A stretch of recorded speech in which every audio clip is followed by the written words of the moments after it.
Assalamualaikum बच्चों, welcome to MCPS online classes. How are you? I hope you all are fit and fine at your home. Now we will be studying our new chapter 12, कंचा. कंचा Shri T पद्मानिभन लेखक द्वारा रचित एक कहानी है. ये एक मलयालम में लिखी गई कहानी है जो हिंदी में रूपांतरित करके आपके सामने प्रस्तुत की गई है कि एक कंचे को देखकर किस तरीके से बच्चे के मन में जो भावना उमड़ती है उसे कंचा कितना प्रलोभित करता है, उसको बचाने के लिए, उसको पाने के लिए क्या क्या करता है. ये सारी चीज़ें इस कहानी में हमको दिखाई गई हैं. तो चलिए पढ़ते हैं, समझते हैं इस कहानी को. वह नीम के पेड़ की घनी छांव से होता हुआ सियार की कहानी का मजा लेता आ रहा था. हिलते डुलते उसका बस्ता दोनों तरफ झूमता खनकता था. स्लेट कभी छोटी शीशी से टकराती तो कभी पेंसिल से. यूं वह सब उस बस्ते के अंदर टकरा रहे थे, मगर वह ना कुछ सुन रहा था ना कुछ देख रहा था. उसका पूरा ध्यान कहानी पर केंद्रित था. कैसी मज़ेदार कहानी कोए और सियार की. एक लड़का नीम की घनी पेड़ के छांव से होता हुआ गुजर रहा था. उसके मन में कोए और सियार की कहानी चल रही थी. अब कोए और सियार की कहानी उसके मन में चल रही थी. वह पूरा उस कहानी के अंदर गुम था. उसने अपना बैग टांग रखा था, बस्ता पीछे टांग रहा था. उसमें स्लेट रखी थी. स्लेट कभी छोटी शीशी से टकरा रही थी, कभी पेंसिल से टकरा रही थी. उनकी आवाज़ें आ रही थी, लेकिन उस बच्चे को, उस लड़के को कुछ भी सुनाई नहीं दे रहा था. क्यों नहीं दे रहा था? क्योंकि उसका सारा ध्यान कोए और सियार की कहानी में था. सियार कोए से बोला, प्यारे कोए, एक गाना गाओ ना, तुम्हारा गाना सुनने के लिए तरस रहा हूँ. कोए ने गाने के लिए मुंह खोला तो रोटी का टुकड़ा जमीन पर गिर पड़ा. सियार उसे उठाकर 9-2-11 हो गया. अब वो बच्चा लड़का उस कहानी को सोचता हुआ चला जा रहा है. अब उस कहानी के अंदर सियार जो है वो कोए से बोलता है कि तुम मुझे एक गाना सुनाओ ना. क्यों बोलता है? क्योंकि उसके मुंह में एक रोटी का टुकड़ा, जैसे ही वो गाना सुनाएगा तो वो रोटी का टुकड़ा ज़मीन पर गिर जाता है. और सियार क्या करता है, उस रोटी को टुकड़े को लेकर वहाँ से 9-2-11 हो जाता है. आपने भी सुनी होगी सियार और कोए की कहानी. ये उस कोए की कहानी और सियार की कहानी उसी के बारे में बता रहे हैं. 9-2-11 हो जाने का मतलब होता है वहाँ से भाग जाना. वे जोर से हंसा बुद्धू कोआ.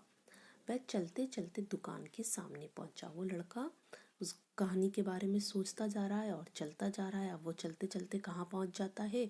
वो चलते चलते दुकान के सामने पहुंच जाता है. वहाँ अलमारी में कांच के बड़े बड़े जार कतार में रखे थे. उसमें चॉकलेट, पिपरमेंट और बिस्कुट थे. अब आपने देखा होगा कि दुकानों के अंदर कांच की बड़ी बड़ी बर्नियाँ होती हैं. उसके अंदर सामान रखा होता है. कांच की जार मतलब कांच की बड़ी बड़ी बर्नियाँ. उन बर्नियों में क्या क्या रखा था? चॉकलेट रखी थी, बिस्किट रखे थे, पिपरमेंट रखी थी. उसकी नज़रें उनमें से किसी पर नहीं पड़ी. क्यों देखे? उसके पिताजी उसे ये चीज़ें बराबर लाकर देते थे. अब वो बच्चे ने इतनी सारी चीज़ें देखी, लेकिन उसकी नज़र किसी पे भी नहीं पड़ी. क्यों नहीं पड़ी? क्योंकि उसके पिताजी ये सारी चीज़ें उसको लाकर देते थे. फिर भी एक नए जार ने उसका ध्यान आकृष्ट किया. वह कंधे से लटकते बचते का फीता एक तरफ हटाकर उस जार के सामने खड़ा टुकुर टुकुर ताकता रहा. अब इतने सारे जार पे उसकी नज़र नहीं पड़ी. उनमें से एक जार था जिसकी तरफ उसका ध्यान गया और वो उस कांच का जो जार था उसको बराबर ताकता रहा, यानी बार सीध उसी उसको देखता रहा. नया नया लाकर रखा गया होगा, वो सोचने लगा. क्योंकि वो बच्चा उस दुकान के सामने से रोज़ गुजरता था, सब सामान देखता था, लेकिन वो चीज़ उसने वहाँ पर पहले नहीं देखी थी. इसलिए वो सोचने लगा कि हो सकता है ये उसने वहाँ पर पहले नहीं देखी थी. वो सोचने लगा हो सकता है ये यहाँ पर नई लाकर रखी हो. पूरे जार में कंचे हैं, हीरे लकीर वाले बढ़िया सफ़ेद गोल कंचे, बड़े आंवले जैसे. कितने खूबसूरत थे. अब तक ये कहाँ थे। अब वो ये सोच रहा है कि इतने दिन में ये आता था, मैंने तो नहीं देखा, अब ये कहाँ थे, कहाँ से आए। अब वो सोचने लगा शायद दुकान के अंदर अब दुकानदार ने दिखाने के लिए बाहर रखे होंगे। उसके देखते देखते जार बड़ा होने लगा, वह आसमान सा बड़ा हो गया तो वह भी उसके भीतर आ गया। वहाँ और कोई लड़का तो नहीं था, फिर भी उसे वही पसंद था। छोटी बहन के हमेशा के चले जाने के बाद वह अकेला ही खेलता था। अब वो कांच के जो बड़े बड़े आंवले जैसे कंचे थे वो बहुत खूबसूरत नज़र आ रहे थे। वो बार बार उसी को देखता जा रहा था। अब हमें कोई चीज़ अच्छी लगती है तो हम उसी को देखते जाते हैं और हमारा सारा ध्यान वहाँ से हट जाता है और हमें बस वही नज़र आता है। इसी तरीके से वो बच्चा उसको देखता जा रहा था। तो देखते देखते क्या होने लगा, उसको ऐसा लगने लगा कि वो जार धीरे धीरे बड़ा होता जा रहा है आसमान की तरह, और वो उस जार के अंदर भीतर चला गया। भीतर यानी अंदर चला गया और वहाँ पर कोई था नहीं, कोई भी लड़का नहीं था। क्यों लड़का नहीं था, कुछ समय पहले उसकी एक छोटी बहन थी, उसकी मृत्यु हो गई थी, तो वो अकेला ही खेलने वाला था। वह कंचे चारों तरफ बिखेरता मज़े में खेलता रहा। अब वो उसका ध्यान, वो उसको ऐसा महसूस हो रहा था कि वो सारे कंचों से अकेला ही खेल रहा है। तभी एक आवाज़ आई, लड़की तू इस जार को नीचे गिरा देगा। वह चौंक उठा। अब जैसे ही वो आवाज़ आती है उसका एकदम ध्यान वहाँ से हटता है और वापस वो चौंक उठता है।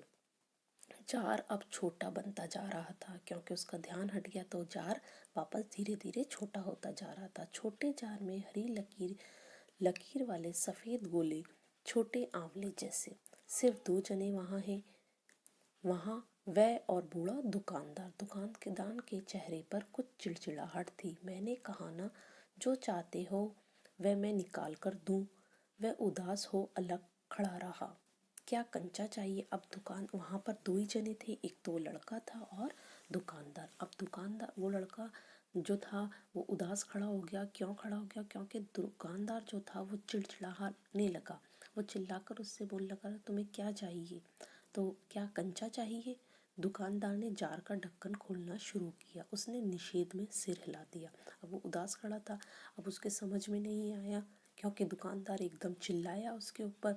तो उसने निषेध का मतलब होता है मना करना। उसने अपना सिर हिला दिया कि मुझे कंचा नहीं चाहिए। तो फिर दुकान वाला बोलता है, सवाल खूब रहा, क्या उसे कंचा चाहिए, क्या चाहिए? उसे खुद को मालूम नहीं था कि मुझे चाहिए क्या। जो भी हो, उसने कंचे को छूकर देखा। जार को छूने पर कंचे का स्पर्श करने का एहसास हुआ। अगर वह चाहता तो कंचा ले सकता, क्योंकि जो आज पाठ हमने पढ़ा है, आज हम यहीं तक पढ़ेंगे। इसके आगे हम अगली क्लास में पढ़ेंगे। तो आप इस वीडियो को अच्छे से ध्यान से देखें, समझें, और जो चीज़ नहीं समझ में आए वो आप मुझसे अगली क्लास में पूछ सकते हैं। धन्यवाद।